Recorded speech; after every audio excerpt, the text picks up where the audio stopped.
name's Heath Wolf, CEO of Adaptive Manometer Systems. And I'm Billy Huff, President of Adaptive Manometer Systems. We're the makers of the PRESSUREPRO Manometer. The PRESSUREPRO is an innovative and industry-leading manometer that has several features you may not be used to. The three features we'd like to talk about specifically are the field replaceable printer, the pressure assist outlet, and the easy-to-use user interface. Let's get started.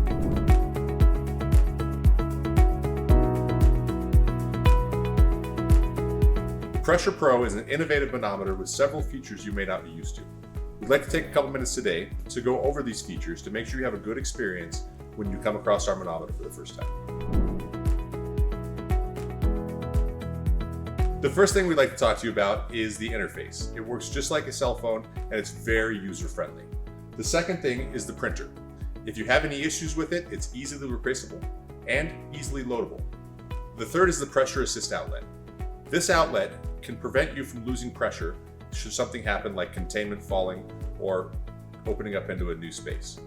It does that by turning on an extra negative air machine. We'll get into that in a minute. Let's start with the user interface. If you want to change anything, you would select settings right here, and this gives you the option to calibrate the unit, download jobs, adjust date and time, alarm settings, pressure assist settings. You can change your printer in there, or you could do a factory reset to bring everything back to normal. Let's start with the alarm feature. This layout is very similar to changing all of the other features. On this side, we have the under pressure alarm. This is the regulated or desired pressure that you want to keep. Dropping below that will turn on the audible alarm. The other is the overpressure alarm. This is the amount of pressure that you do not want to exceed to damage your containment. You can hit plus or minus on either of those to adjust them, and then hit done. We're back to the settings screen. We'll look at the printer. Again, same layout. On this side, we've got the alarm printer settings. You can adjust how fast you want that to go. It's factory set at 2 minutes. On the other side is the normal operating range setting. When you're in the desired pressure range that you want to be, it prints every 30 minutes. Factory set, you can change that however you want based on your client or regulatory needs. When you're done, back to the main screen. Next, let's look at the pressure assist feature. Again, same layout. On this side is where you want the negative air machine outlet to engage so that you do not lose your desired or regulated pressure. On this side is where you would like it to turn back off once that pressure has been exceeded. When you're done, we're back to the settings screen. Now let's look at the date and time. This will operate just like a cell phone. You can select the month, scroll to the correct month, select the day, scroll to the selected day. Same thing for minutes and hours and year. When we're done, and we're back to the settings screen once again.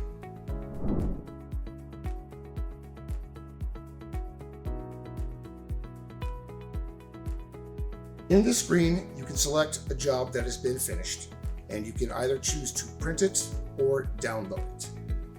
If you press print, it will print out that job right here in the field. If you download it, you simply plug in a USB and you can download that job. You also have the option to select all jobs and download them at the same time. The jobs are stored chronologically. Therefore, the newest job is at the top, the oldest job is at the bottom. Deleting jobs. You can choose to delete a single job, or you can select all and choose to delete all jobs. When you select that, it is going to ask you to confirm that you want to delete them. The factory reset button. One note of caution. It does return all of the settings back to its original factory sets. However, it will also delete all of the jobs. So please remember to download prior to factory reset.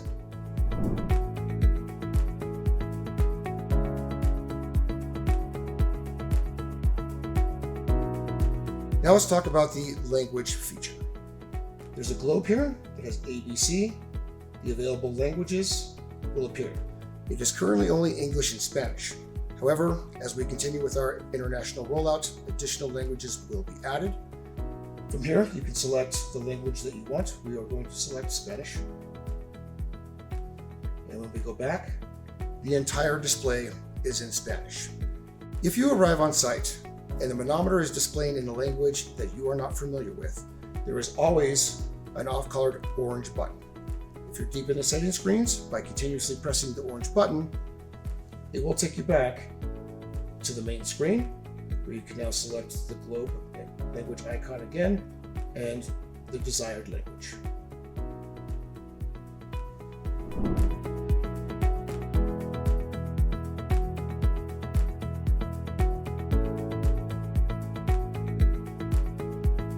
To start a job, you would select Start Job.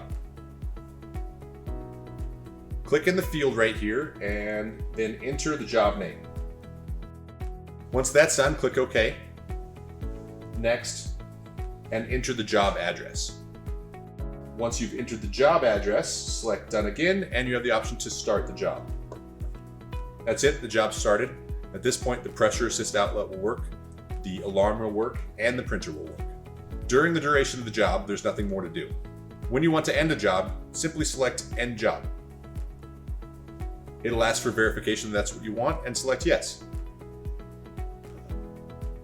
Now the job is ended, and it'll print a final pressure recording. That's it.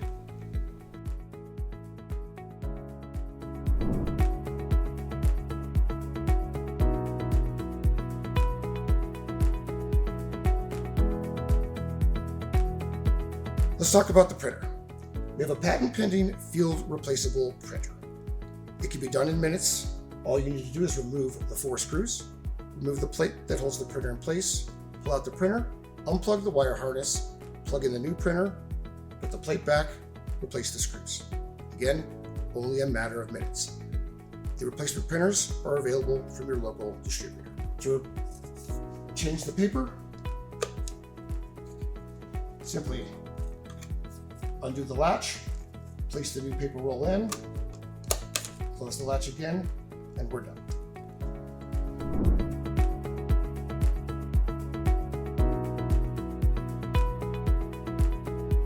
Now let's talk about the pressure assist feature. This outlet here allows you to plug in another negative air machine that you can have inside of your containment. This outlet is not on if you're in your desired operating range.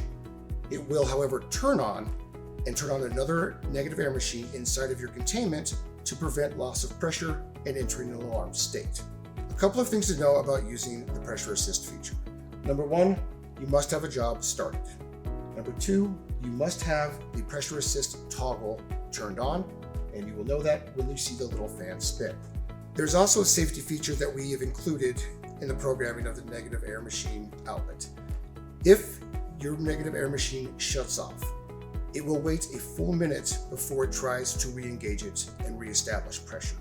That is designed to prevent short cycling and damage to your equipment. You do not want it to turn back on as your negative air machine is winding down.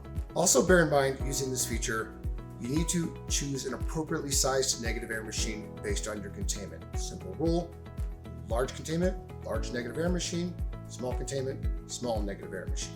Also, when running your lay flat, you want to run at least 5 to 6 feet outside of the containment from an elevated location so that when it does shut off, it falls flat and does not allow any backdraft back into the containment. If the pressure assist feature did not come on as anticipated, there's a few things that you need to check. The pressure assist outlet, make sure that GFI is not tripped. Make sure that the job is running, the pressure assist feature is on, it's plugged in, it cannot operate the negative air machine on battery.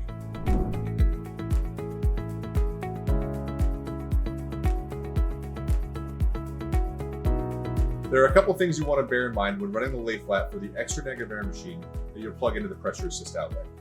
The two things are, you want to run it 5 or 6 feet out past the exterior penetration, and you want to give it plenty of space to fall.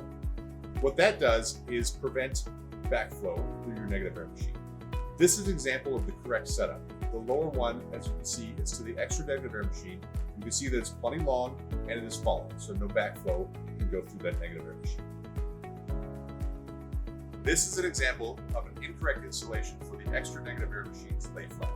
You can see that it's long enough, but it doesn't have the ability to free fall, so it won't prevent backflow as well.